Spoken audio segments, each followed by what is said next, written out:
Nous souhaitons bon vendredi saint à tous les fidèles catholiques qui nous suivent, puisque justement nous sommes dans le mois de carême catholique. Alors, bon vendredi saint à vous et très bon mois de carême à vous, fidèles catholiques.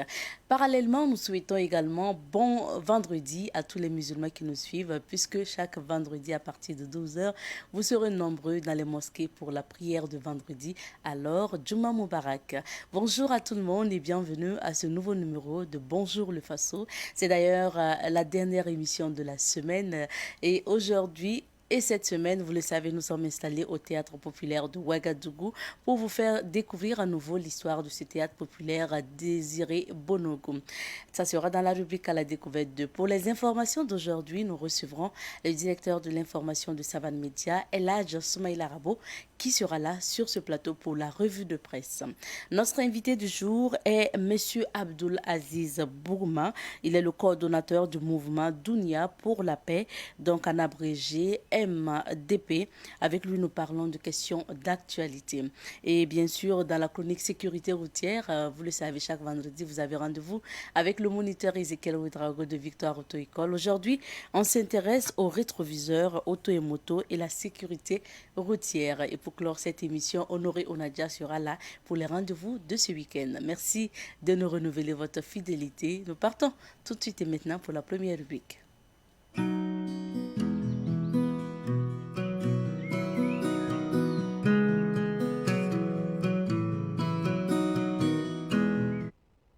Cette semaine, nous sommes installés au Théâtre populaire de Ouagadougou, au Théâtre Désiré Bonogo, donc de Ouagadougou. Alors, ce théâtre populaire, il faut le rappeler, est le fruit de la coopération entre la Corée du Nord et le Burkina Faso. Et c'est le capitaine Blaise Compaoré qui a procédé à l'inauguration de cet espace. C'était en 1986. Il se dit que feu Thomas Sankara, se rendait au Théâtre populaire pour jouer de la guitare. Alors, Désiré Bonogo, c'est le nom que porte justement ce théâtre populaire. Il faut rappeler, était un intrépide défenseur de la culture et c'est en sa mémoire que son nom a été donné justement au théâtre populaire. Par ailleurs, il faut rappeler que ce théâtre est une structure de 4500 places, 4500 mètres carrés, comprenant un bâtiment principal de 3 salles, une salle de réunion, 2 vestiaires pour artistes, 2 salles de bain, un écran, une aire de scène et une salle de projection. Le bâtiment extérieur comprend 5 bureaux, un guichet extérieur, des gradins d'une capacité de 2500 places. Le coût global des travaux estimé à 100 millions de francs CFA. La construction de cet espace a été financée par la Corée, comme on le disait tout à l'heure, et le théâtre populaire est situé dans le quartier Samandin. Aujourd'hui, l'espace théâtre populaire a donné son nom au marché qui est juste à côté. Et puis, vous le savez, ce marché donc de vente de motos porte par extension le nom donc théâtre populaire. Mais il faut rappeler que c'est l'espace donc de spectacle qui se nomme théâtre populaire. La construction de cet espace était pour répondre aux objectifs de la révolution. Il s'agissait notamment de rehausser l'image du Burkina à travers la culture et il faut rappeler que les artistes prestaient dans cet espace. Malheureusement, dans les années 2000, le théâtre populaire a fermé ses portes pour de nombreuses raisons. Mais grâce au ministère de la Culture burkinabé, de l'ambassade de la France et de la mairie de Ouagadougou, le théâtre populaire est mis à la disposition du CDC, le Centre de développement chorégraphique, donc le CDC La Termitière, une structure chorégraphique qui s'en occupe aujourd'hui. Alors, nous allons vous proposer aujourd'hui d'écouter le témoignage de Nana Thibault. Il est justement fils de Samadin et il a été conseiller également. On y va. Appelé Tensi, a vu le jour dans les années 1984-85. Sous la révolution, le RDP, ce que voudrait dire la révolution démocratique et populaire. Donc c'est à partir du pouvoir de Thomas Sankara que le théâtre populaire a vu le jour. Et je vous dirais que moi-même j'ai participé un temps soit peu à la réalisation de ce joyau et théâtre populaire que vous voyez aujourd'hui. En son temps, ce n'était pas de l'argent. Celui ou celle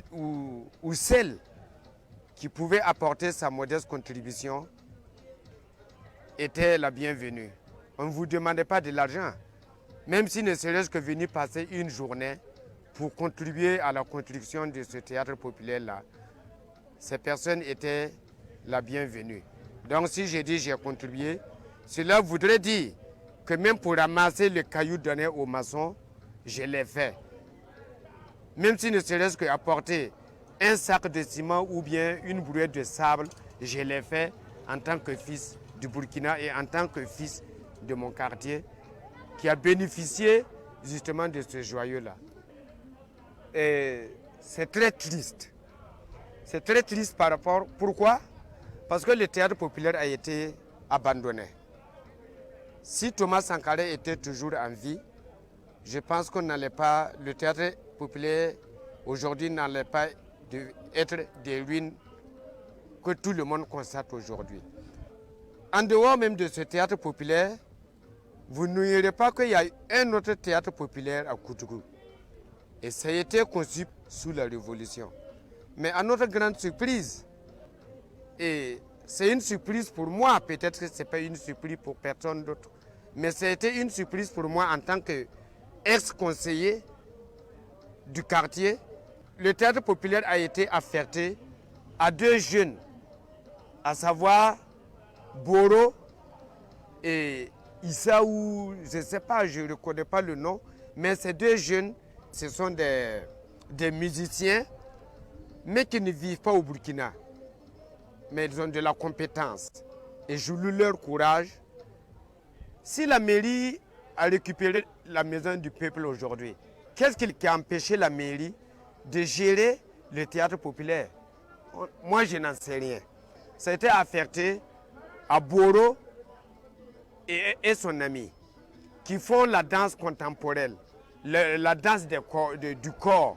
Et quand vous voyez à l'intérieur même du théâtre populaire, en dehors des anciens bâtiments, et la tribune qui a été faite d'une manière naturelle, parce qu'il n'y a pas eu du ciment, ni rien, c'est des cailloux sauvages et la terre simplement que ça a été construite.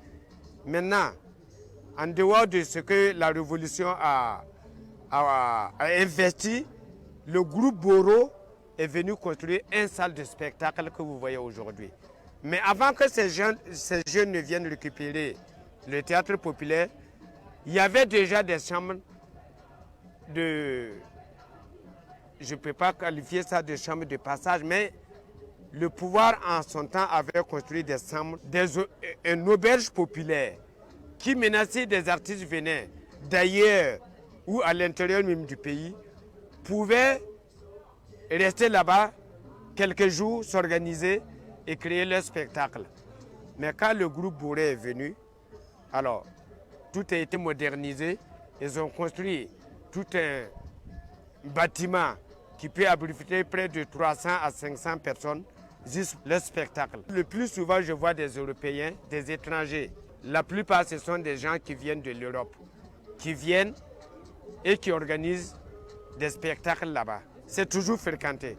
Mais ces derniers temps, il n'y a plus de spectacles.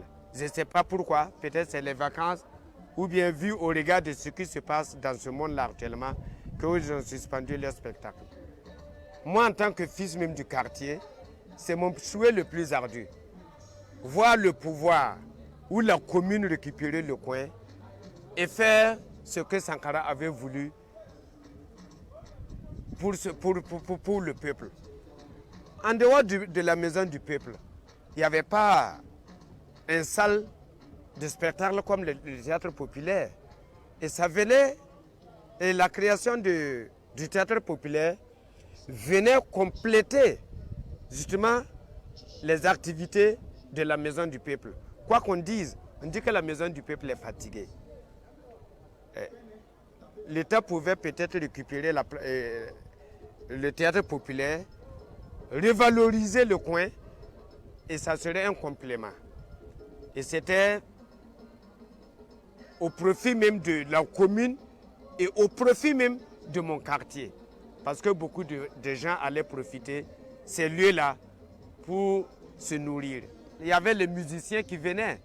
Je me souviens à son temps, La toute première personne ou le tout premier artiste qui a animé le coin, c'est Isaac et Mozart Sylvain, qui était l'un des tout premiers animateurs de spectacles qui a créé quelque chose ici. Et moi-même, je suis venu. Il a amené Zouk Nanzaramda. Il a amené pas mal de troupes. Je peux même citer un des artistes renommés qui est décédé et que son fils a pris la relève, le papa de Adama. Et le petit Adama qui chante aujourd'hui. Zouk Nanzaramda. Et Sid Payete.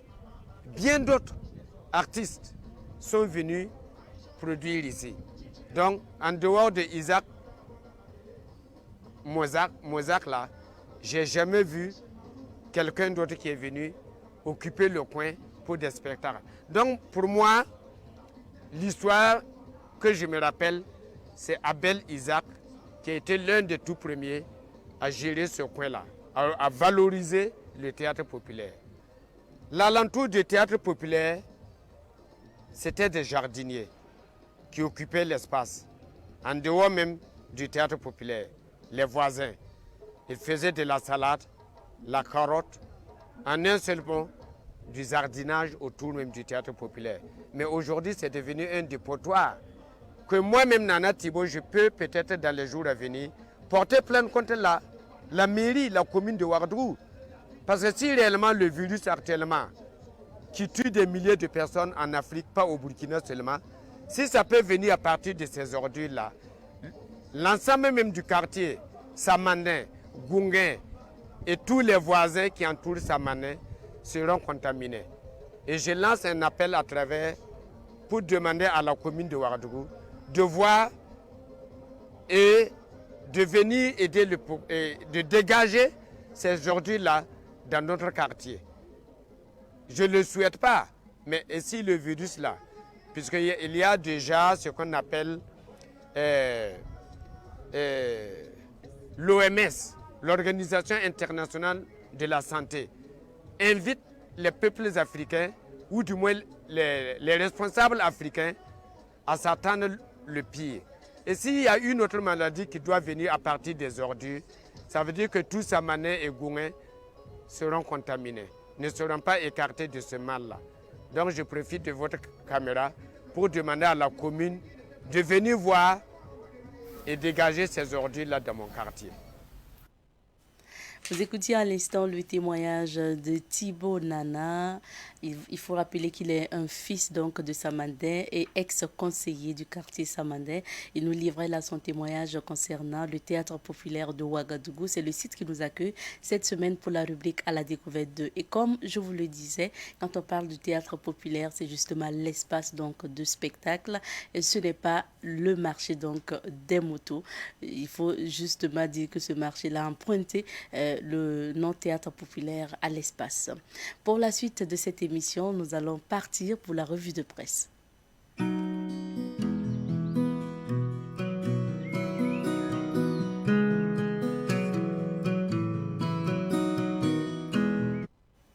Aujourd'hui, nous recevons pour vous Elhadj Soumaïla Rabo, directeur de l'information de Savad Média. Bonjour. Bonjour Abzeta, bonjour à toutes et à tous.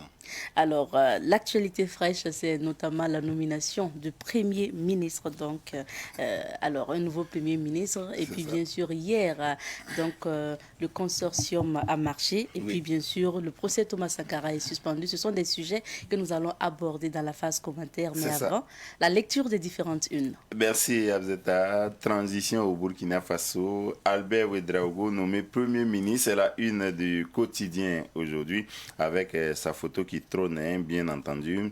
Suspension du procès du 15 octobre 1987. L'actualité politique nationale nous rattrape dans ce procès. Ce sont les propos de Maître Prosper Farama, un des avocats des partis civils. Gestion du chemin de fer par Sitaraï. Des manifestants exigent l'annulation du contrat du groupe Bolloré. Digne d'intérêt, c'est une rubrique du journal Le Quotidien. Justice et militaire, le lieutenant-colonel François Yamégo désormais aux commandes. Kolpelgo, 2 terroristes neutralisés par les FDS. Et puis aussi 2 gendarmes tués par des assaillants. Le journal Le Pays à présent, transition politique au Burkina Faso. Le nouveau Premier ministre s'appelle Albert Ouedraogo. Procès de l'assassinat de Thomas Sankara, la défense soulève une exception d'inconstitutionnalité et puis la rançon de la légalisation du coup d'État. Toujours à la une du journal Le Pays, coup d'État au Burkina, la CEDEAO s'inquiète des conditions de détention de Roch Kaboré. TGI Ouaga 1, l'ex-DIRCAB de la présidence du Faso Seydou Zagré, convoqué par le juge. Audit de l'administration publique, commandité par Damiba, il faut ratisser large. Actu Foot Mali, le sélectionneur rappelé à l'ordre avant les barrages du mondial. Et puis polémique de l'investiture de la prestation du serment de Damiba. Et si on allait à l'essentiel. Procès Thomas Sankara, nous sommes maintenant dans le journal aujourd'hui au Faso, pourvu que l'attentat à la sûreté de l'État ne tombe pas avec l'avènement du MPSR. Burkina Faso, le docteur Albert Ouedraogo, nommé Premier ministre de la Transition. Prestation des serments de Damiba et suspension du procès Thomas Sankara, le gravissime précédent des grands juges.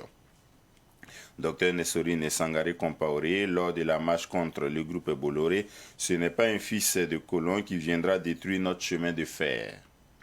Ouagadougou, 2 sacs d'argent retrouvés chez un ex-ministre. Et puis Burkina Faso, la visite des présidents Ado et Bazoum annulée.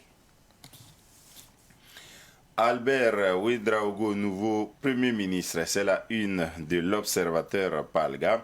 On parle d'un architecte immaculé pour un chantier de la restauration. Et puis, regarde sur l'actualité, constitutionnalisons donc les coups d'État et qu'on en finisse. Dans une lettre pour l'ail, la rubrique des vendredis de l'Observateur Palga, la guerre des OSC aura-t-elle lieu? Où est donc passé Ibrahima Maïga? SOS pour nos étudiants en Ukraine. Et puis, prise du pouvoir par le MPSR quand l'actualité rattrape le procès Sankara. C'est ce qu'on peut lire ce matin à la une des différents journaux. Merci bien, Elage. Et le premier sujet quand même qui fait parler de lui ce matin, c'est la nomination du Premier ministre burkinabé après plus d'1 mois de vide à la primature. Oui, vous savez que depuis le 24 janvier 2022, il n'y a plus de Premier ministre. Le dernier était Dr Lassina Ezerbo, qui aura passé finalement 45 jours à la primature. Il avait juste eu le temps de faire sa déclaration de politique générale. Et puis maintenant, on a un économiste. L'autre était physicien, astrophysicien. Celui-là est économiste. On en a l'habitude. Les premiers ministres économistes, on en a l'habitude. Avant lui, il y a eu Paul Kabatieba. Donc avant Dr Albert Ouedraogo, il y a eu Paul Kabatieba. Il y a eu Tertus Zongo. Il y a eu Paramanga Ernest Nyonli. Il y a eu Youssouf Ouedraogo. Il y a eu Kadre Désiré Ouedraogo. Il n'y a que finalement les économistes qui arrivent à la primature. En tout cas, majoritairement. Mais on comprend. Vous savez, souvent, les pays sont confrontés à des conjonctures économiques telles que ce sont des économistes qui peuvent ouvrir les portes. C'est ce qui se dit des institutions internationales. Comme nous, nos pays, là, passent le temps à commander. On compte pas sur nos propres forces. On ne crée pas la richesse ici. Il faut aller prendre des prêts à la Banque mondiale, au FMI. Et donc, on peut comprendre que les économistes aient pignon sur rue à la primature. Albert Ouedraogo, il n'est pas très connu du grand public. C'est pourquoi hier soir, quand son nom a été rendu public, les gens ont cherché à savoir, mais il est plus proche de qui, il vient d'où. C'est normal. Et c'est un économiste qui a plutôt travaillé dans le privé, qui est spécialiste d'audit financier, en autres en passant, et ça tombe bien puisque ça fait partie des préoccupations actuelles du président Damiba, qui a commandité il y a à peine 2 jours un diagnostic et un audit général de l'administration centré sur la gestion des finances, donc les marchés publics, les missions à l'étranger, à l'intérieur du pays, les séminaires, la gestion du carburant. Et donc, le Premier ministre, Dr Albert Ouedraogo, pourrait bien faire l'affaire. Mais il y a d'autres défis. Quand vous regardez l'agenda de la transition, il y aura beaucoup à faire. L'essentiel est centré sur le retour de la sécurité, de la paix et de la quiétude dans les différentes communes du Burkina. Mais après ça, il faut réinstaller les déplacés et faire en sorte que la vie reprenne. Et pour ça, quelqu'un qui connaît bien le terroir pourrait faire l'affaire, et ça pourrait être Albert Ouedraogo. Bon, les uns et les autres cherchent ces chapelles politiques, mais au stade où nous sommes, je crois que la préoccupation, c'est plutôt de regarder sa technicité et l'équilibre qu'il pourra assurer entre les différentes forces qui participent au développement et à l'influence des décisions. Cela étant dit, le docteur Albert Ouedraogo doit rapidement proposer un gouvernement au président d'Amiba pour que nous ayons un gouvernement. Il y a déjà un peu plus de 2-3 semaines, l'observateur Palga évoquait les factures en souffrance au trésor public parce qu'il n'y a pas de ministre et donc d'ordonnateur de budget et donc de dépenses. Et donc, ça pose problème pour l'activité économique. Si on a un Premier ministre et qu'on a un gouvernement le plus rapidement possible, ça va relancer la machine en attendant que le théâtre des opérations nous rassure davantage. Vous avez vu les récents sondages, qui n'est pas un sondage fouillé et...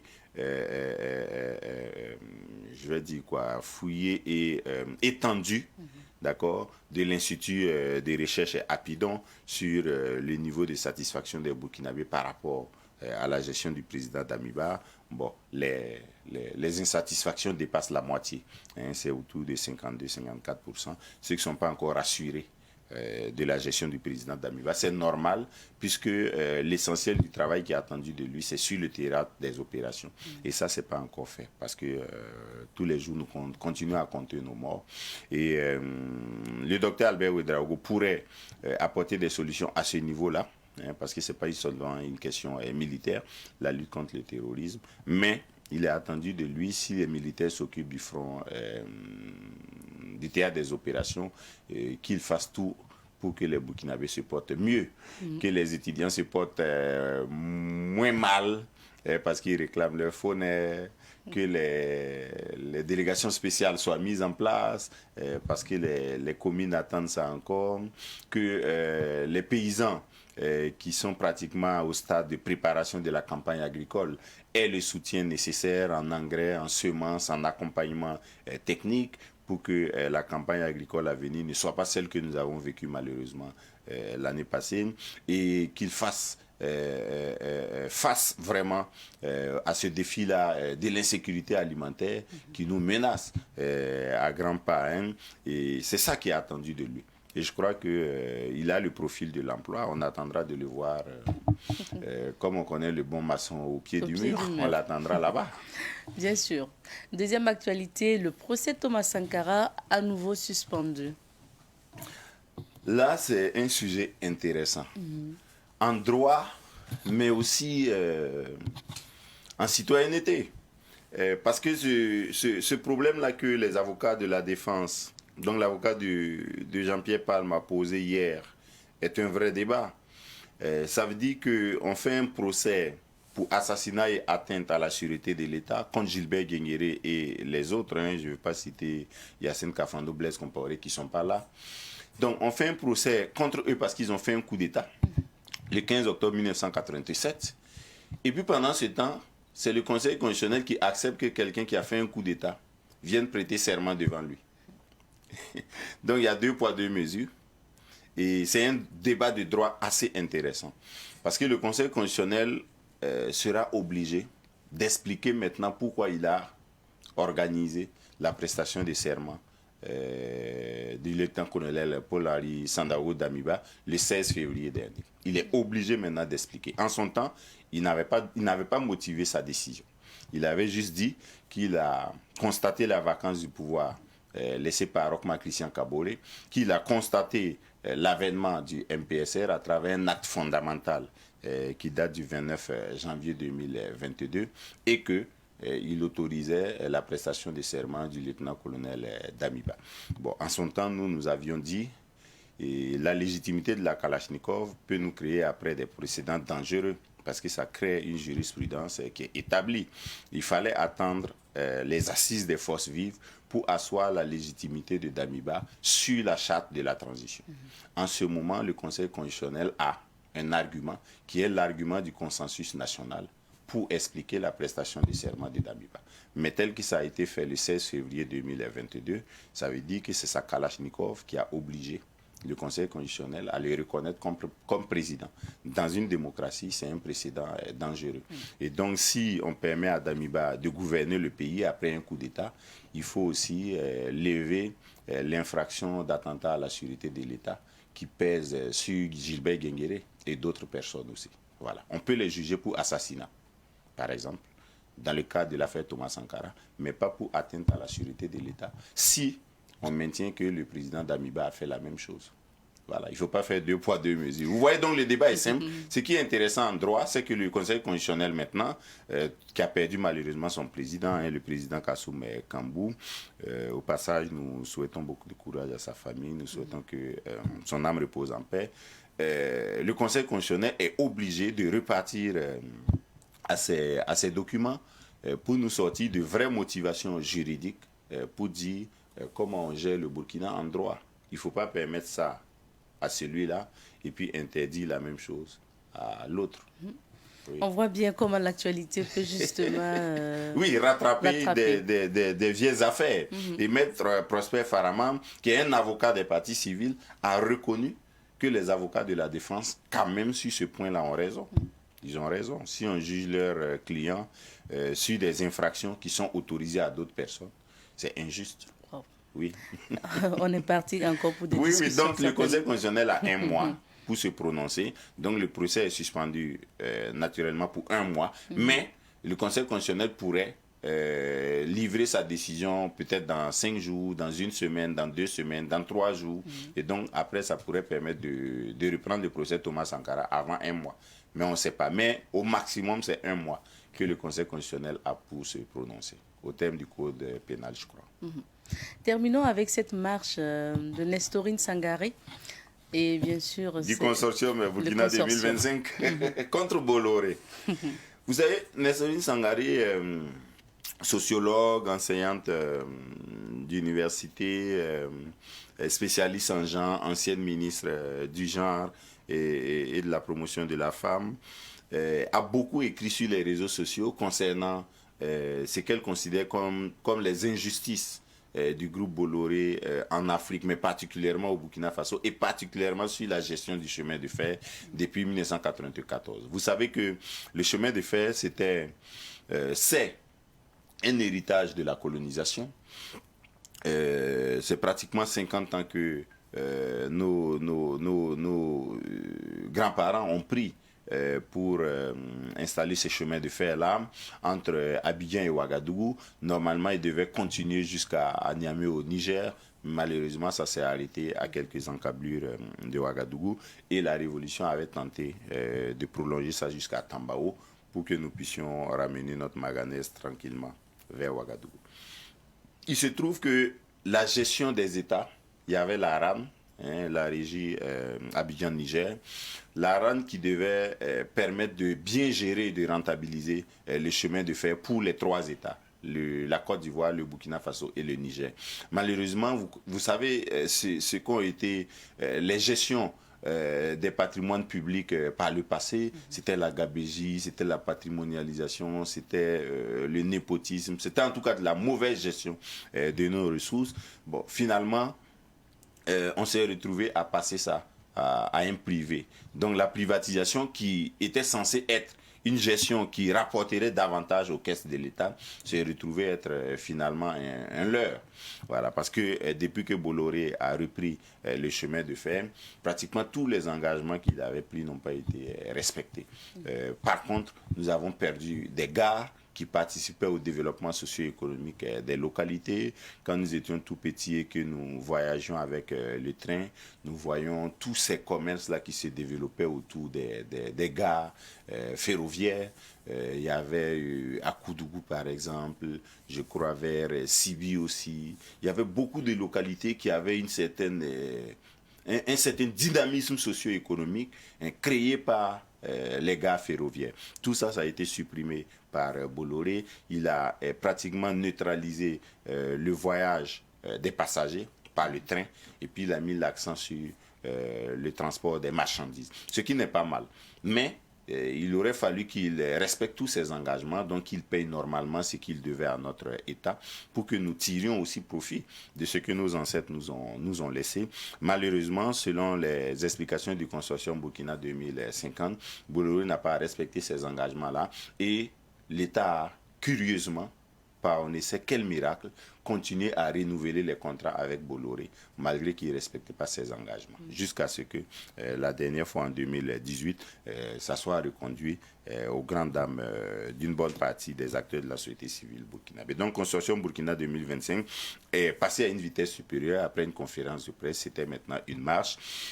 Ce qu'il faut déplorer, c'est que jusque-là, Nessorine Sangaré, que nous avons reçu au-dessus de notre plateau il y a 2 jours, pour expliquer un peu en Moré, parce que ceux qui sont d'un certain niveau semblent comprendre.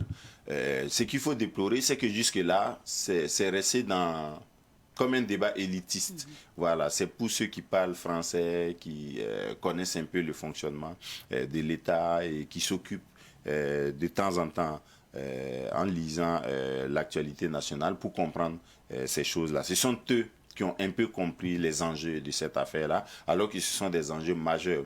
Il aurait fallu que Consortium Burkina 2050 explique davantage en langue nationale, mette les citoyens devant leurs responsabilités aussi, parce que quelque part, c'est une injustice qu'eux subissent, et ils peuvent donner de la voix pour que l'autorité se ressaisisse. Et jusque-là, Consortium Burkina 2050 a travaillé avec l'élite. Je crois qu'il faut descendre à la base. Et hier, c'était assez intéressant parce qu'on a vu des cheminots, des anciens cheminots témoigner. J'ai entendu un vieux là qui a travaillé à la gare ferroviaire qui dit que lui, il vendait les tickets de train pour les passagers et il vendait pratiquement 15 millions de francs CFA par jour quand il était à la caisse. Donc, lui seul, sa caisse. S'il y avait plusieurs caisses, vous imaginez ce que ça faisait comme recette tous les jours et ce que ça rapportait, voilà, à la Côte d'Ivoire, au Burkina Faso. Bon, malheureusement, nos autorités, peut-être aussi Bolloré, ou Bolloré et nos autorités ont bradé tout ça. Il faut que ça nous revienne de droit parce que c'est la sueur de nos grands-parents et il faut que les autorités s'attellent à bien gérer le chemin de fer parce que c'est un outil majeur de développement. Voilà. Pour la marche, on verra les conséquences que ça va entraîner parce que hier, la marche est partie du CBC à la gare ferroviaire, donc à la place Navakoum. Et ensuite, les marcheurs ont continué en passant par tout le centre-ville de Ouagadougou, Koulouba, jusqu'au ministère des Transports pour remettre aussi un message au secrétaire général qui expédie les affaires courantes. À Bolloré, il n'y a eu personne pour recevoir le message. C'est au service courrier que ça a été déposé. Je crois que le message va parvenir aussi au plus haut des responsables du groupe Bolloré pour qu'on ait une suite. C'est ce qu'on espère. Merci bien, Elhadj. Merci. Restez avec nous, nous allons faire le tour de quelques villes d'affaires pour découvrir les couleurs du temps.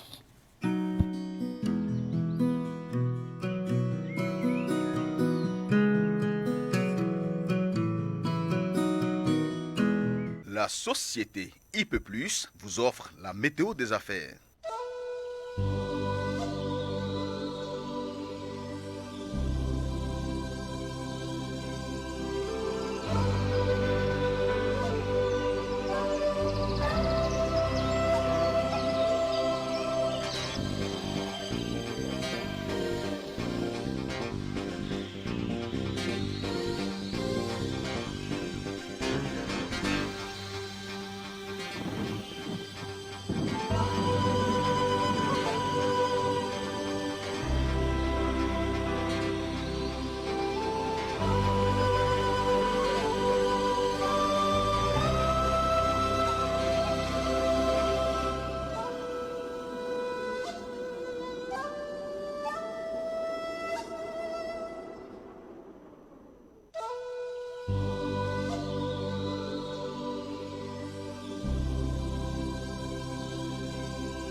météo des affaires vous a été offerte par la société IP+, le numéro 1 du haut débit.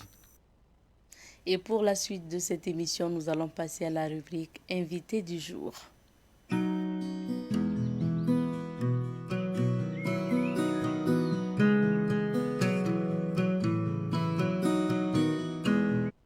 Aujourd'hui, nous recevons pour vous M. Abdul Aziz Bougma. Il est le coordonnateur du mouvement Dounia pour la paix, en abrégé MDP. Avec notre invité, nous allons parler de son mouvement, mais nous allons parler aussi de l'actualité nationale. Bonjour à vous, M. Bougma. Bonjour, madame. Bienvenue sur notre plateau. Merci. Alors, Monsieur Bougma, avant de parler de votre mouvement, on va s'intéresser à l'actualité. Vous vous êtes réveillé certainement avec cette nouvelle, ou bien vous l'avez appris du moins c'est hier. La nomination donc du Premier ministre, Dr Albert Ouedraogo, économiste, qui est nommé Premier ministre. Que pensez-vous de cette nomination? Merci. Avant tout propos, je voulais très sincèrement dire bonjour à Canal Média, à Savane Média et à tous les téléspectateurs qui nous suivent actuellement.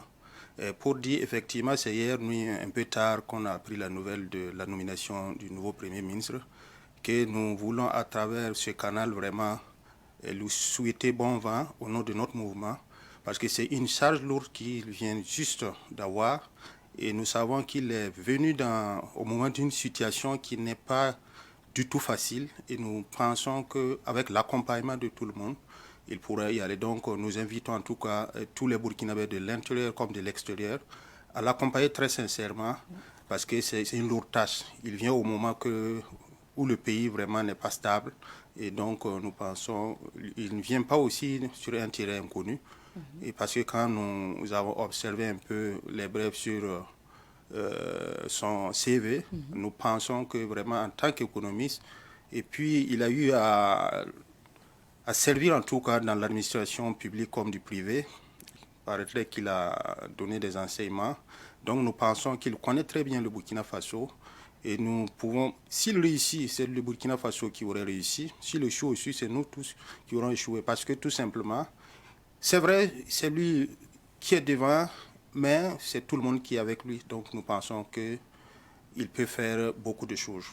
Et bien avant la nomination du Premier ministre, on sait que mercredi dernier, il y a eu l'investiture du président Paul-Henri Damiba Sandaogo, qui a été investi donc président du Faso. Donc on va dire qu'il occupe pleinement le pouvoir de président du Faso. C'était mercredi. Et hier, le procès Thomas Sankara a été suspendu parce que pour justement les avocats, c'est pas possible qu'on puisse justement permettre de légitimer un pouvoir qui arrive par coup d'État. Et d'un autre côté, il y a quelques années, on poursuit justement des coupables aujourd'hui pour atteinte à la sûreté de l'État. Quel est le lien que vous faites avec ces deux actualités? Est-ce que vous donnez aujourd'hui raison aux avocats? Bon, moi, sincèrement, je ne donne pas raison aux avocats, parce que, vous savez, le Burkina Faso traverse actuellement une crise profonde. Et sans prendre défense des constitutionnalistes, c'est-à-dire des membres du Conseil constitutionnel, moi je pense qu'entre plusieurs mots, il faut choisir le moindre mal. Et il est arrivé à un moment où le Burkina Faso était coincé. Mais qu'est-ce qu'il faut faire? Le coup d'État a été acté. Et le président Roch-Marc Christian Kaboré a rendu sa démission. Même si certains pensent que ça a été fait sous la pression et quoi. Et nous n'allons pas rentrer dans ces détails. Mais ce que nous pensons aujourd'hui, c'est de tout faire pour apaiser ce que nous avons déjà. Parce que qu'allait être l'issue, la suite des événements après le coup d'État, et si le président Damiba ne prêtait pas serment ou bien il n'y avait pas son investiture? À l'heure actuelle, est-ce que vous êtes sûr? Le président Roch-Marc Christian Kaboré a rendu sa démission. Le président Damiba a prêté serment. Pour nous, est-ce qu'après le départ du président Roch-Marc Christian Kaboré, le pays ne devrait plus exister? Et souvent, il y a une question de rapport de force. Et donc, notre pays a besoin aujourd'hui d'une sérénité, et tout le monde doit être derrière les forces de défense et de sécurité pour combattre le terrorisme. C'est ça qui est important aujourd'hui. Maintenant, les autres débats, c'est des débats d'intellectuels qu'il faut faire beaucoup attention. Parce que si nous allons parler autre chose que l'insécurité aujourd'hui, ça veut dire qu'on va se marcher sur les pieds et ce n'est pas évident. Donc nous pensons ce que nous devrons faire aujourd'hui. Mettons-nous ensemble pour, en tout cas, lutter contre les attaques terroristes. Maintenant, ce débat, que c'est normal, ce n'est pas normal, moi je pense que du moment que nous sommes inscrits dans la démocratie, le Conseil constitutionnel est l'organe, je dirais, suprême en matière qui vraiment donne savoir en matière électorale, des élections et autres. Maintenant, s'il a tranché, qu'est-ce que nous voulons? Et même au palais de justice, vous allez voir les jugements qui sont rendus. Ce n'est pas tous les partis ou toutes les parties qui sont d'accord. Mais on prend acte. Donc, pour moi, aujourd'hui, ce que le Conseil constitutionnel a acté, nous, population burkinabé, nous devrons prendre acte. Parce que si on y prend garde, ça veut dire qu'aujourd'hui, il y a l'extérieur qui nous regarde, il y a l'UOMOA, il y a les partenaires techniques et financiers qui nous regardent. Et donc, le temps qu'on va prendre pour nous chamailler, ce n'est pas évident qu'on va pouvoir résister. Donc, pour moi, au nom de notre mouvement, le mouvement Dunia pour la paix, nous invitons vraiment au peuple du Burkina Faso d'accompagner cette nouvelle dynamique-là et pour qu'ensemble on en finisse avec le terrorisme et après maintenant on parlera autre chose. Alors... Et pour prendre l'exemple, pour finir sur cette question, vous avez vu en Ukraine, actuellement, le président ukrainien qui s'est tenu tête à Vladimir Poutine, actuellement il tente de négocier, en ce moment c'est déjà trop tard. Donc pour nous, pour paraphraser avec ce qui se passe au Burkina Faso ici, faisons attention parce que on peut souvent, on peut avoir raison, mais si on fait pardon, si on s'écoute, le reste là va venir. Le reste va venir. Je pense qu'aujourd'hui, ce qui pose problème, c'est que le Conseil constitutionnel organise l'investiture et la prestation de serment donc d'un président qui est arrivé au pouvoir par un coup d'État, notamment par les armes, alors que on est dans un État démocratique. Nous, on a décidé justement donc de faire usage de la démocratie pour la gouvernance et la démocratie stipule que le président du Faso doit être installé, arrive du moins au pouvoir par les urnes, par donc des élections. Mais là, si le Conseil constitutionnel se met quand même à installer, à rendre légitime le pouvoir d'un monsieur qui arrive par les armes, est-ce qu'il ne faut pas craindre aussi des risques, peut-être qu'un jour, même des proches donc de Damiba aujourd'hui qui sont dans l'armée, pourraient lui faire un coup d'État et puis prétendre être légitimé aussi? Est-ce qu'il n'y a pas des risques? Parce que on voit déjà les conséquences aujourd'hui avec la suspension donc, du procès Thomas Sankara. Est-ce qu'aujourd'hui, légitimer un peu, est-ce que ce n'est pas légitimer donc, le coup d'État que de faire prêter serment à Paul-Henri Sandaogo Damiba ou encore l'investir au président du Faso? Madame, merci. Je vais vous poser une question. Si vous étiez à la place du Conseil constitutionnel, ou même ceux qui disent que ce n'est pas normal, qui pensent que ce n'est pas normal, quelle allait être votre attitude? Le Conseil constitutionnel, le président Damiba a fait un coup d'État. Un coup d'État dans lequel aucun Burkinabé, pendant les 2 jours, 24, 25, 26, là, janvier, là, personne n'a dit mot. Donc ça veut dire que, plus ou moins, les gens ont pris acte de ce coup d'État. Après, le Conseil constitutionnel a été saisi. Je demande à tous ceux qui nous suivent actuellement et à vous-même, si vous étiez le Conseil constitutionnel dans son ensemble, quelle est votre attitude? De laisser la situation pourrir ou bien de trancher? Et moi, je pense que c'est comme je disais tantôt, entre plusieurs mots, il faut choisir le moindre mal. C'est-à-dire, personne, ce que les gens disent, beaucoup pensaient que non, le Conseil constitutionnel, mais c'est l'armée qui est là. Et puis, le moment n'était pas favorable parce qu'actuellement, c'est la crise sécuritaire qui nous a envoyés dans cet état de fait. Ensuite, il y a ce manque de confiance entre les populations et les gouvernants entre-temps. Parce que vous avez vu que la gestion pour dire que le président Roch Marc Christian Kaboré, honnêtement, c'est un homme bien. C'est un homme, je dirais, de Dieu. Mais qui a été à un certain moment mal entouré.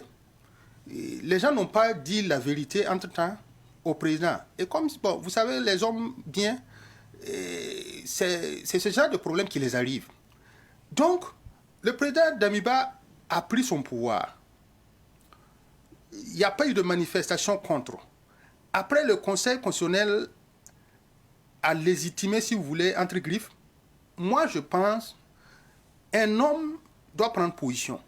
Aujourd'hui, ce que les populations sont en train de faire, évitons de mélanger ou de calomnier les forces de défense et de sécurité entre elles. Pourquoi nous disons cela? Les gens pensent que le monsieur, avec ses camarades d'armes, ils ont fait le coup d'État.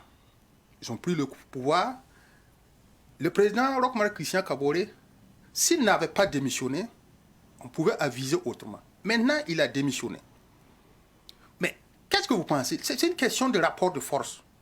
Même aujourd'hui, c'est l'homme qui crée ces problèmes. C'est à nous de baliser, nous tous, Burkinabés, si nous ne voulons pas de coup d'État, si nous ne voulons pas ce qui est mauvais, il faut une bonne gestion. Il faut une bonne gestion. Voilà, il faut une bonne gestion.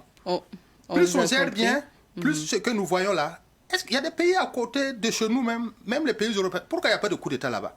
C'est parce qu'on applique ce que la loi dit. Maintenant, si vous n'appliquez pas ce que la loi dit, c'est ce qui va arriver qui arrivera.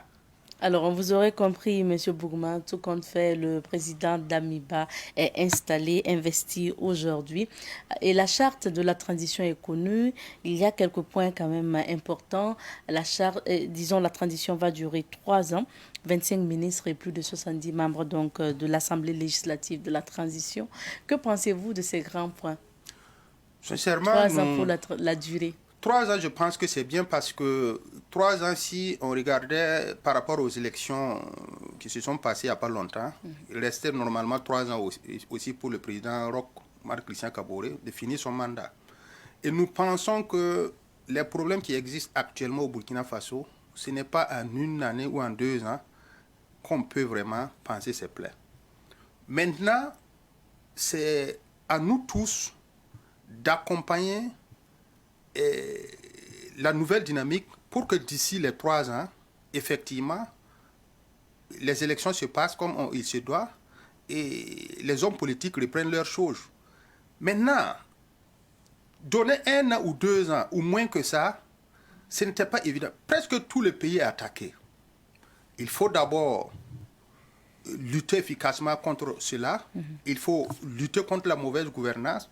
Donc pour nous, les 3 ans, c'est bien.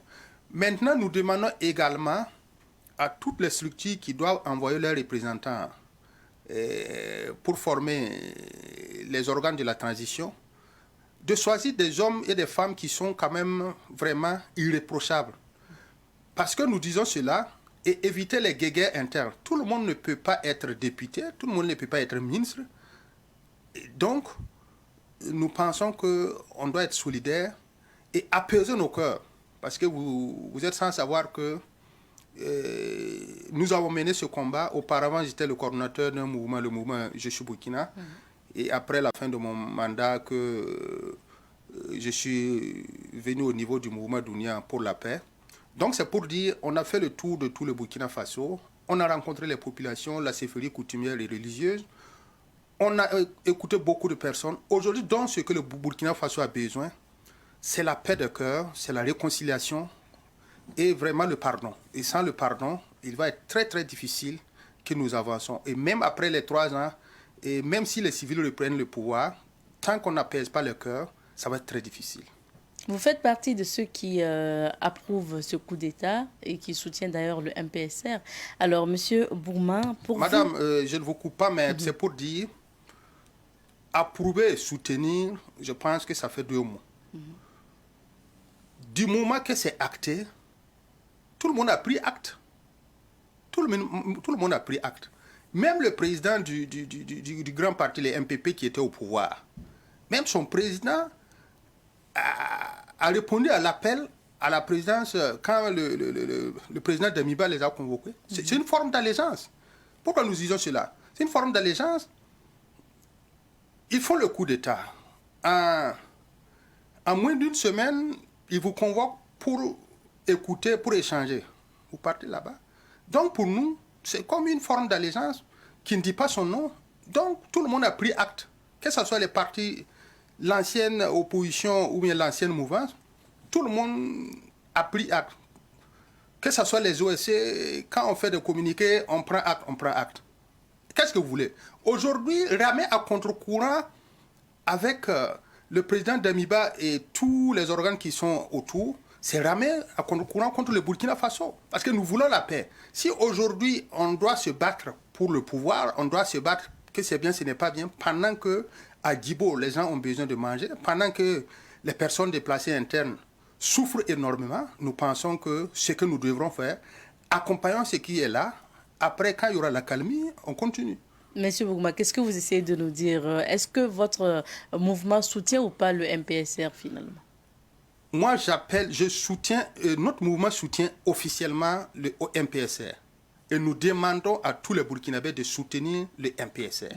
Ça, c'est notre position. Pour la paix au Burkina Faso. Parce que ne pas soutenir le MPSR aujourd'hui, c'est ne pas soutenir le Burkina Faso. Parce que tout le monde a pris acte. Du moment que tout le monde a pris acte, avançons. Quels sont les grands défis aujourd'hui pour ces nouveaux hommes au pouvoir selon vous? Selon nous, les grands défis, premièrement, c'est nous souhaitons vraiment l'entente entre elles, c'est-à-dire les autorités. De faire tout de suite des missions à l'intérieur et à l'extérieur du pays pour rencontrer nos sages, c'est-à-dire les autorités coutumières, même si elles n'ont pas d'armes avec elles, c'est des hommes, entre griffes, leur bouche là, leur bénédiction accompagne. Il faut rapidement rencontrer les forces vives, les autorités coutumières et religieuses, les autorités politiques, c'est vrai, ça s'est fait, parce qu'aujourd'hui, sans un accompagnement sincère, il va être très difficile. Ce qui est prioritaire pour tous les Burkinabés, pour notre mouvement, c'est le terrorisme. Il faut qu'on en finisse avec le terrorisme. Il faut que toutes les forces de défense et de sécurité s'unissent davantage. Nous demandons aussi à tous ceux qui sont sur les réseaux sociaux, sur les antennes, qui sont en train de critiquer, de doser un peu et d'accompagner la dynamique, parce que aujourd'hui, nous tendons vers le chaos si on n'accompagne pas ce qui est déjà là. Imaginez un autre coup d'État dans ce coup d'État, c'est le chaos pour le Burkina Faso, c'est un recommencement, on n'a pas fini pour notre pays et ça sera malheureux. Donc, pour nous, nous demandons à tout le monde d'accompagner. Donc, premièrement, en résumé, nous demandons les militaires de lutter efficacement contre les attaques terroristes. Ensuite, de voir que la pluviométrie n'était pas favorable. Il faut rapidement, les organes qui seront, le Premier ministre est là, le ministre de l'Agriculture et de l'Action sociale qui seront là très bientôt. Leur priorité devrait être quoi? De baisser le prix des denrées alimentaires, de trouver rapidement des vivres dans les zones vraiment critiques, les zones attaquées, parce qu'il y a la faim et ça sera vraiment désastreux si quelque chose n'est pas fait dans l'immédiat. Donc voilà à peu près ce que nous disons. Éteindre nos divergences, et ce n'est pas du tout facile. C'est quand on est dans l'action qu'on connaît les réalités. Donc pour moi, voilà ce que je souhaite. On va parler maintenant de votre mouvement pour finir. Le mouvement est dénommé Mouvement Dounia pour la paix. Présentez-nous ce mouvement. Le mouvement Dounia pour la paix est une association apolitique qui est née, je dirais, en octobre 2021. L'histoire de ce mouvement, c'est quoi? Moi, depuis 2016, je pense que ça fait la deuxième fois même que je pense sur ce plateau. Depuis 2016, après les premières attaques terroristes, des amis et nous, on s'est vu rapidement qu'est-ce qu'il faut faire pour accompagner le pays. On a mis une association en place qui réellement a beaucoup fonctionné. Je profite de ce micro en tout cas pour remercier tous ceux qui nous ont accompagnés à travers cela. On a fait des panels, des conférences pour demander la réconciliation entre les Burkinabés. Effectivement, notre mandat a pris fin en octobre. Nous sommes dans une structure avec laquelle il y a des Burkinabés, il y a d'autres nationalités. Ils ont dit que vraiment le mouvement Je suis Burkina faisait bien le travail. Il aurait voulu impacter ça au niveau de la CEDEAO, la zone communautaire. Et c'est à travers cela, bon, ils se sont dit, ils me mettaient devant, et ensemble, par consensus, j'ai pris devant pour être le coordinateur du mouvement Dounia pour la paix. Et Dounia, ça veut dire le monde. Donc, en miniature, l'espace communautaire. Donc, c'est pour dire que nous travaillons, c'est dans la même trajectoire, c'est-à-dire c'est le pardon, la tolérance, la paix, pour que tout le monde puisse vivre heureux. Donc, notre association, son domaine d'intervention est la tolérance. Les objectifs principaux, c'est le vivre ensemble, la cohésion sociale et la paix, et comme nous avons dit. Et c'est pour cette paix-là même d'ailleurs que nous demandons à tous les Burkinabés d'accompagner le nouveau pouvoir qui est là, sans vraiment...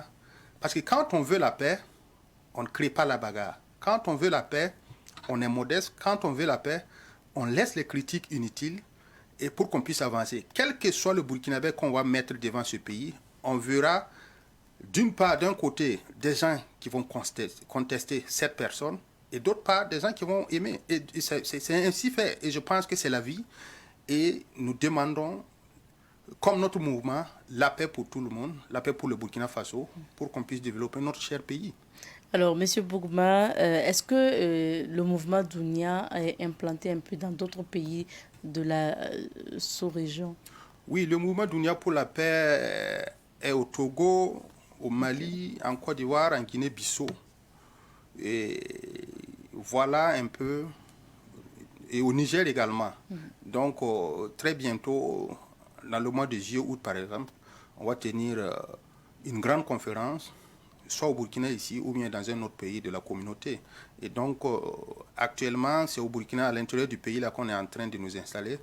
Actuellement, on est en relation avec Bobo Dioulasso, avec Po, Ouayugia, ils en passent. Donc, on va revenir sur ça, bien sûr, lors d'un point de presse, et pour communiquer. Mais ce qui est prioritaire pour le mouvement Dounia pour la paix Burkina Faso, immédiatement, notre priorité, c'est la paix pour notre pays. Et le reste, là, va suivre.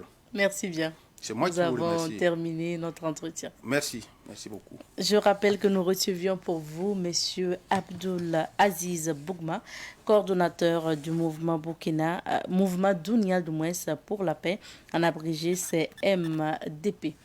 Alors, c'est ici qu'on va s'arrêter pour l'entretien de ce jour. Et pour accompagner notre invité du jour, nous vous proposons une petite pause musicale, le temps de retrouver le moniteur Ezekiel Ouedraogo pour sécurité routière.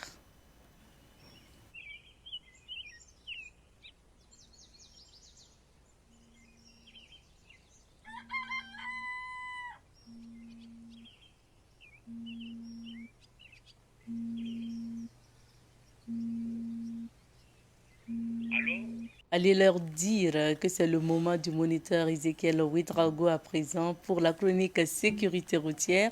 Mais avant, jingle et on se retrouve après.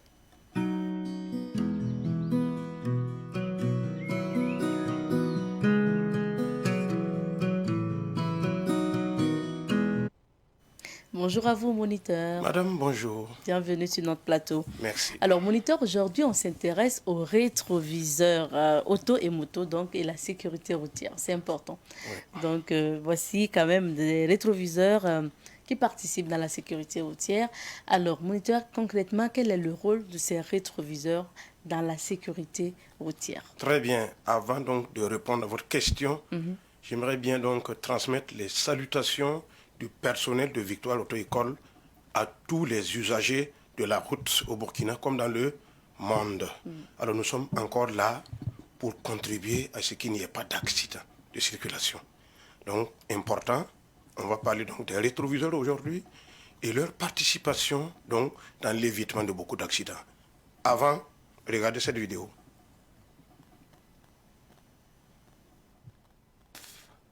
Et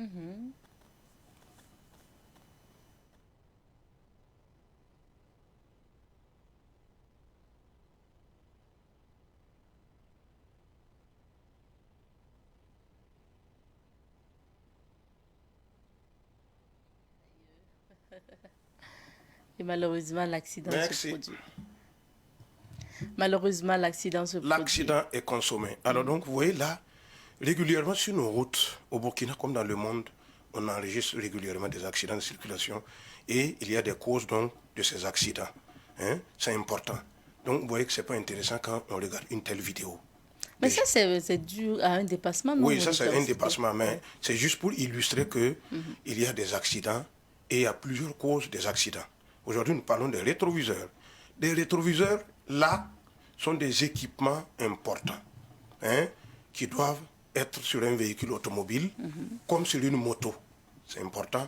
Écoutez-moi attentivement pour avoir donc tous les conseils nécessaires au sujet des rétroviseurs, pour lever donc toute polémique autour des rétroviseurs dont on en a parlé.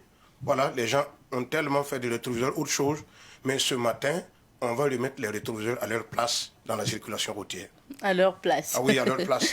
Alors, déjà, pour commencer, moniteur, quel est le constat que vous faites concernant les accidents causés par les rétroviseurs ou la mauvaise exploitation des rétroviseurs? Bien sûr, très bien, madame. Voilà, donc avec tous ceux qui nous suivent, vous savez qu'en parlant de rétroviseurs, surtout pour les engins de roues, au Burkina, c'est rien. Ce sont des équipements qui sont négligés par les usagers engins de roues. C'est ça, vous pouvez tous témoigner. Tout de suite, quand les gens s'achètent une moto, les rétroviseurs sont au magasin. Ce sont les hommes moniteurs, il faut préciser. Ah non, ben voilà. Non, la plupart des hommes, c'est comme ça. Bon, Sinon, voilà. quand même, les femmes gardent leur rétroviseur. Maintenant, c'est l'usage qui peut poser problème. Alors, donc, vous voyez là, et c'est important, manque de rétroviseurs, j'appelle les rétroviseurs les yeux de la nuque. Les yeux de la nuque. Oui, Ok. parce que votre nuque ne voit rien. Donc, pour surveiller le comportement des usagers derrière vous, il n'y a que vos rétroviseurs. Hein? Donc, pour vous permettre d'avoir une meilleure visibilité sur le comportement des autres usagers qui viennent. Et pour ne pas perdre son temps à regarder toujours, tourner sa tête pour regarder toujours derrière vous. Donc, ça cause beaucoup d'accidents et qui ont été enregistrés. On a même eu des pertes en vie humaine, hein, parce qu'on n'a pas pu cerner exactement le comportement des usagers qui nous suivent dans la circulation. Donc, les rétroviseurs sont un équipement important, incontournable. Hein. Donc, recommandé, c'est même la loi impose qu'il y ait des rétroviseurs. Je ferai toute la lumière pour vous tout de suite. La loi impose. Est-ce qu'on peut avoir une idée justement de la réglementation, surtout pour le Burkina Faso, concernant l'utilisation des rétroviseurs? Ok, madame, donc tu veux le savoir avec tous ceux qui nous suivent actuellement. Et donc, pour lever toute polémique sur les rétroviseurs, surtout au niveau des engins de roues, nous allons repartir au niveau du décret 2003-418, donc portant et donc définition et répression en matière de circulation routière au Burkina. Okay. Dans ce décret-là, précisément au niveau de l'article 22, tout le monde peut le lire, allez-y donc chercher la loi. Là-bas, il est dit qu'on interdit aux vélomoteurs, c'est-à-dire, prenons les Cirrus, un vélomoteur, c'est un engin à moteur, 2 roues, dont la cylindrée est comprise entre 50 et 125 cm3. Prenons par exemple les Krypton, les Cirrus, les Vegas, sont tous des vélomoteurs. Donc, au niveau de l'article 22, il est dit là-bas clairement que ces engins-là ne doivent pas circuler sans le rétroviseur gauche. C'est bien précisé. Au moins le rétroviseur gauche. Voilà. Pas les deux. Parce que vu les conditions de circulation et donc particulières au Burkina, vu donc la densité au niveau de la circulation des engins de roues, les deux rétroviseurs peuvent constituer également un risque pour les usagers, surtout en temps d'embouteillage. Mais l'article 22 donc, de ce décret 2003-418 dit là-bas que le rétroviseur gauche doit être là pour permettre à l'usager de pouvoir surveiller les comportements des usagers qui le suivent. Donc, alors c'est important de respecter les rétroviseurs. Les fabricants des motos respectent les rétroviseurs. Nous également, nous devons les encourager à respecter ces rétroviseurs. On ne peut pas acheter une moto sans rétroviseur. Qui peut témoigner qu'on vend des motos neuves sans rétroviseur? Non. Et ces rétroviseurs, ce n'est pas de l'esthétique. Donc c'est pour vous permettre d'être en sécurité et donc pendant que vous êtes engagé dans la circulation routière. Alors, Voilà. moniteur, vous avez dit ce que la loi prévoit Oui. pour les engins de roues, mais qu'en est-il des véhicules légers, des poids lourds et des véhicules de transport de personnes, par exemple? À ce niveau-là, si on se réfère toujours à ce décret 2003-418, précisément au niveau de l'article 24, je l'ai lu plusieurs fois, là-bas également, les autorités accompagnent le code de la route pour donc obliger donc, les véhicules légers, peut-être une voiture, hein, les poids lourds, les véhicules de transport de marchandises ou de matériel, ou encore les bus, d'être équipés de rétroviseurs. C'est important.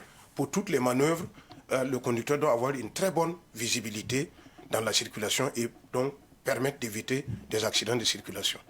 Voilà. Ça, quand même, pour les véhicules, je pense que ça Ah oui, ça, s'impose c'est- naturellement. Voilà, à ce Parce niveau- que je me demande comment tu peux jeter un coup d'œil derrière si tu n'as pas de rétroviseur étant dans un véhicule. Ça, c'est compliqué. Oui, c'est compliqué, mais une chose, beaucoup de fois, les automobilistes, ceux qui règlent mal les rétroviseurs. oui, Ah oui, oui, parce oui. que le réglage correct donc, permet d'optimiser donc, sa visibilité à l'arrière de votre véhicule. Si les rétroviseurs sont mal réglés, alors donc, tout de suite, ça compromet la bonne visibilité à l'arrière et donc les manœuvres sont à risque en ce moment.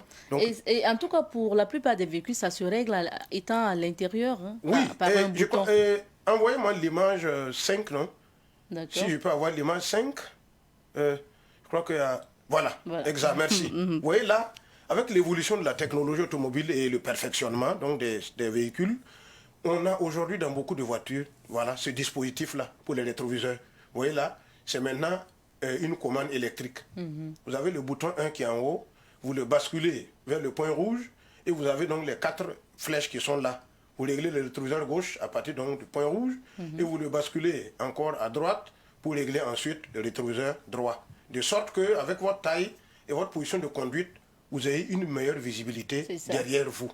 Donc, Voilà. de la manière dont vous réglez le siège Oui, oui, vous de votre voilà, véhicule, voilà. il faut régler aussi le Les rétroviseur. rétroviseurs, voilà, chacun selon sa taille doit régler convenablement les rétroviseurs pour pouvoir maîtriser la circulation derrière soi. Voilà, donc c'est important. Il ne s'agit pas seulement d'avoir des rétroviseurs, mais il s'agit également de pouvoir bien les régler pour augmenter son champ visuel derrière son auto et pouvoir surveiller le comportement des autres usagers qui vous suivent. Donc Pour les éviter les rétroviseurs accidents. sont incontournables. Ils ont été mis en place depuis l'usine et ça a été perfectionné au cours du temps. Alors, moniteur, on entend souvent parler d'angle mort. Est-ce qu'on peut savoir ce que c'est? L'angle mort, très bien.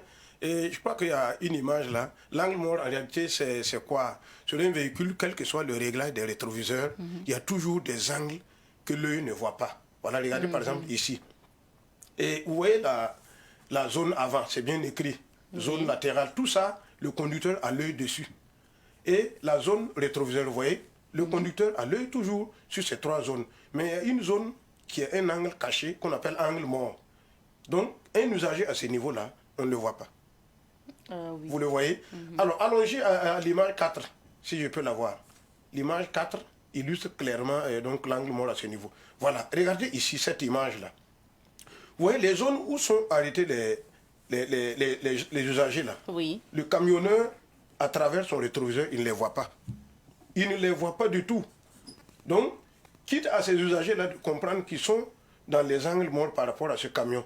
Pour que le conducteur les voit, le conducteur doit abandonner son rétroviseur. Sinon, si c'est à partir des rétroviseurs, Oui. ces gars ne sont pas visibles. Voici des personnes derrière le camion. Le conducteur ne les voit pas à travers son rétroviseur. Ceux qui sont de l'autre côté, à droite également, ils ne sont pas dans le champ visuel du rétroviseur. Ceux qui sont également devant, vous voyez là, il peut penser que le camionneur le voit. Pas du tout. Ces gens également se trouvent dans ce qu'on appelle angle mort. Donc, un bon réglage des rétroviseurs vous permet donc de diminuer donc l'angle mort et vous permet donc de circuler, éviter beaucoup d'accidents de circulation. Ok. Voilà un peu ce que je peux dire des angles morts. Merci bien, moniteur. Voilà. Alors, on parle de rétroviseurs. Pour vous, pour ceux qui roulent la moto, et comme à véhicule, c'est important d'avoir de bons rétroviseurs et bien les régler. Oui. Mais qu'est-ce que vous pouvez dire aussi concernant ces conducteurs de moto qui utilisent le casque, Oui. qui ont un casque, et est-ce que facilement on peut toujours utiliser les rétroviseurs? Très bien. Vous voyez là, merci pour la question. Ici, c'est incontournable. Je dis ici, c'est pratiquement même il faut l'imposer. Quand vous portez le casque, c'est un peu difficile de voir à l'arrière vous. Il n'y a que votre rétroviseur gauche. Heureusement que la loi locale au Burkina, la réglementation locale impose le rétroviseur gauche. Donc, si vous devez porter le casque, préparez votre rétroviseur gauche. Vous le montez correctement et vous l'ajustez. Je ne vois même pas de souci pour un rétroviseur gauche d'une moto. Je ne vois pas de souci. Ça ne doit même pas susciter une polémique à ce niveau-là. Vous voyez là, les fabricants font un effort, nous on demande des pièces posées. Qu'est-ce que ça veut dire? Et vous pensez que c'est ainsi que les accidents vont diminuer? Nous avons besoin de vous. Vous êtes des hommes responsables.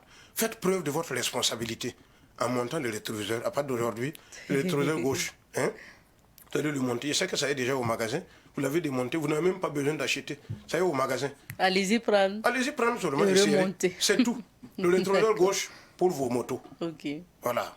Alors, moniteur, est-ce que aussi, quand même, ces rétroviseurs-là peuvent servir un temps soit peu de miroir en circulation? Oh, voilà, nos chères dames, on nous jette un peu le filet.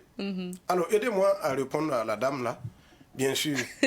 Surtout, déjà même, elle s'est défendue pour dire que les dames, non, si c'est les rétroviseurs, les dames aiment ça, bien sûr. Il y a un double intérêt que les dames veulent. Quand elles sont sur la moto, et de temps en temps, il faut regarder la tête, est-ce que c'est bien? Il n'y a pas une tache sur mon visage? Ce n'est pas en pleine circulation qu'il faut utiliser les rétroviseurs pour se mirer. Si vous voulez vous mirer, arrêtez-vous. D'accord. Dès que vous êtes à l'arrêt, vous êtes en sécurité, vous pouvez donc vous servir comme miroir votre rétroviseur.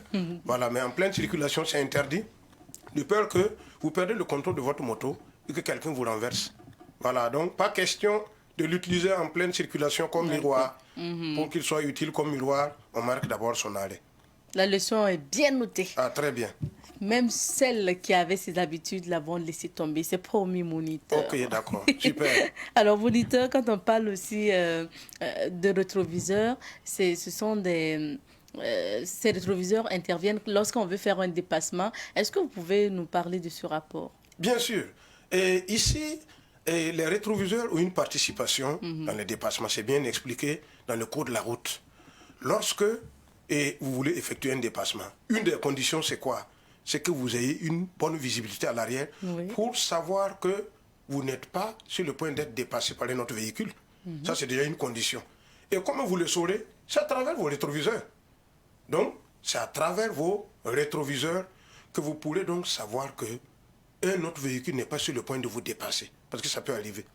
Donc, si vos rétroviseurs sont bien réglés, vous voyez déjà qu'est-ce qui se passe derrière vous. Vous mettez votre clignotant avant de demander la permission d'effectuer le dépassement. Et dès que vous finissez le dépassement du véhicule en question, vous devez le voir si vous circulez en voiture. Le code de la route dit que vous devez attendre, continuer cette ligne-là, le temps que le véhicule dépassé paraisse dans votre rétroviseur intérieur. Vous devez le voir là-bas. Dès que vous le voyez, vous avez donc une bonne distance de sécurité pour vous revenir à la voie de marche normale, c'est-à-dire la voie de droite. Voilà, donc les rétroviseurs interviennent bel et bien dans les dépassements routiers. Donc, ils doivent être bien réglés.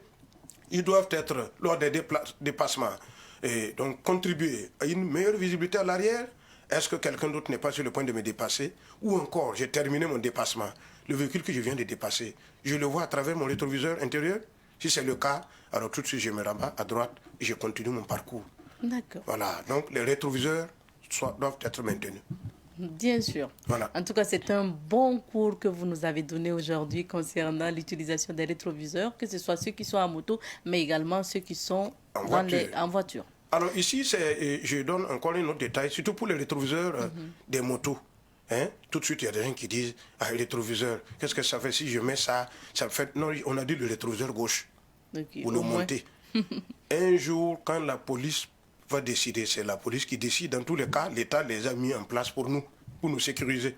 Si la police dit, ah, ce décret-là, cet article-là, on va le voir, ça, montez vos rétroviseurs, vous voyez, alors que vous avez déjà ça. Donc nous sommes des hommes non seulement qualifiés d'hommes intègres, mais également, j'ajoute ce matin, vous êtes des hommes capables. Les Burkinabés sont capables, je vous crois. Si nous voulons, c'est rien ça. C'est rien ça, on peut le faire. Oui, si nous voulons. Donc l'exercice du jour, c'est... L'exercice du jour, donc, pour les motos surtout, on va monter nos rétroviseurs gauche. C'est bon? Voilà. Même si le rétroviseur droit n'est pas là, le rétroviseur droit n'est pas grave. Tout ça pour ne pas encombrer la gabarit de sa moto. Mais selon la loi, et au-delà de la loi, parce que la loi ne peut pas donner la vie à quelqu'un qui est déjà mort sur la route. Vous voyez là? Donc on va dépasser la loi, on va nous soumettre à la loi et on va obéir promptement. Voilà. Bien sûr. Voilà, merci. Donc, allez-y, serrez vos rétroviseurs gauche. Rétroviseur gauche. D'accord. Voilà. C'est toujours intéressant donc d'avoir des conseils avec le moniteur Ezekiel Ouedraogo de Victoire Auto-École du moins. Merci à vous. Vendredi prochain? Oui, avec plaisir. Et nous passons le bonjour à tous ceux qui nous suivent aussi depuis les agences de Victoire Auto-École. Tout à l'heure, nous allons retrouver Honoré Onadia pour les rendez-vous du week-end. Mais avant, une petite pause musicale et on revient.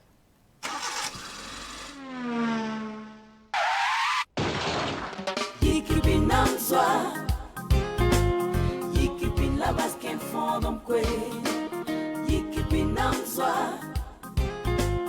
Yikipina basken fondom kwe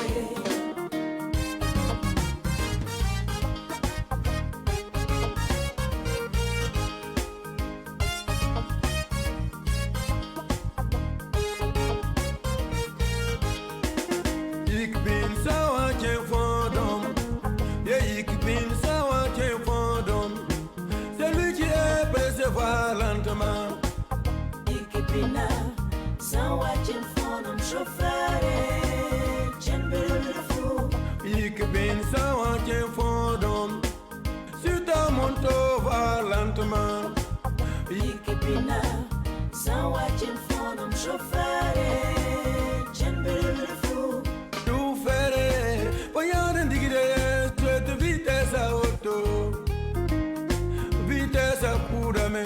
Muintera sova, oyana ndigire yezo te vitesse a auto. Vitesse a kudame, watane kumsulum, fossas we vitesse tiling bum lebra yele. Vitesse a kudame, watane kumsulum, fossas we vitesse tiling bum lebra yele. Examine that il suit un homme, birgus on la vitesse, ton sens vitesse enfant, lebra taratero, faites si.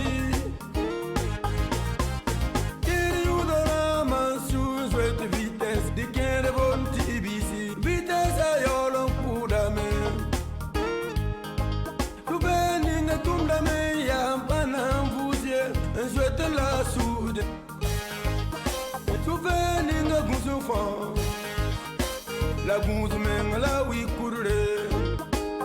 Bilu bilu titata ne la vie. Bougou bougou tinanta me. Ik bin sans tien fondant. Yeah, ik bin sans tien fondant.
Burkina bili bili la tata piligawaye. Comme si vous y fallait.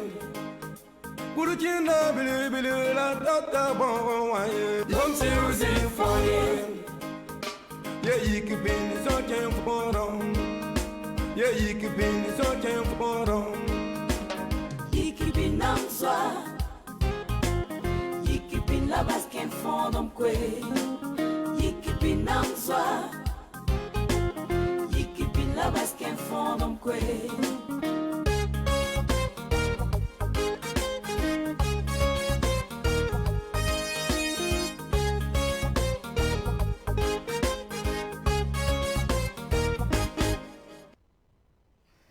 Et pour la suite de cette émission, nous vous annonçons que malheureusement, Honoré Onadja ne pourra pas être avec nous pour les rendez-vous du week-end cette semaine. Mais ce n'est pas grave, ce n'est que partie remise. Vendredi prochain, nous le retrouverons certainement. Nous revenons sur la rubrique à la découverte 2 avant de nous quitter. Et je rappelle que cette semaine, nous sommes installés à Samadin, dans le quartier Samadin, donc, pour visiter et vous faire découvrir à nouveau le théâtre populaire de Ouagadougou.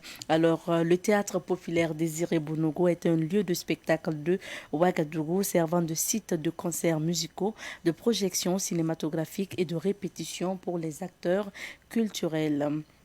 Le théâtre populaire de Ouagadougou est le fruit de la coopération entre la Corée du Nord et le Burkina Faso. C'est le capitaine Blaise Compaoré qui a procédé à l'inauguration de cet espace en 1986. Il se dit que le capitaine Thomas Sankara se rendait au théâtre populaire pour jouer de la guitare. Désiré Bonogo était un intrépide défenseur de la culture et c'est en sa mémoire que son nom a été donné au théâtre populaire.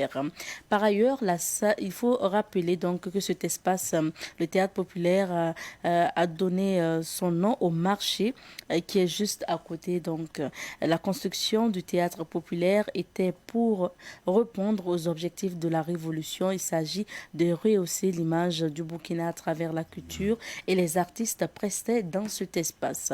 Malheureusement, dans les années 2000, le théâtre populaire a fermé ses portes pour de nombreuses raisons. Mais grâce au ministère de la Culture du Burkina Faso, l'ambassade également de la France et la mairie de Ouagadougou, le théâtre populaire a été mis à la disposition du CDC, la Termitière, donc le Centre de développement chorégraphique, qui est une structure de chorégraphie qui gère aujourd'hui le théâtre populaire Désiré Bonogo. Alors, merci à vous, fidèles téléspectateurs de Bonjour le Faso. C'est ici qu'on s'arrête pour l'émission de ce jour, mais également de cette semaine. Merci à l'équipe de réalisation de cette semaine. Rendez-vous lundi avec une nouvelle équipe de réalisation, avec bien sûr les mêmes missions. Vous apporter de l'information et de la découverte dans cette émission Bonjour le Faso. En attendant, restez fidèles au programme de Savane TV. On se dit cues, mais n'oubliez pas, la foire de Savane Média bat son plein et vous avez la possibilité de venir à n'importe quelle heure pour justement donc visiter cette foire-là. Et ça se passe en face du siège de Savane Média. Donc n'hésitez surtout pas. La foire continue jusqu'au 8 mars. Venez découvrir les produits locaux et chaque soir, suivez des prestations artistiques puisqu'il y a un plateau artistique qui est bien installé, entouré bien sûr donc de la bonne grillade et de la boisson fraîche. Merci à vous. Rendez-vous lundi quand il va sonner 7h30 chez vous, mais également chez nous. Cues.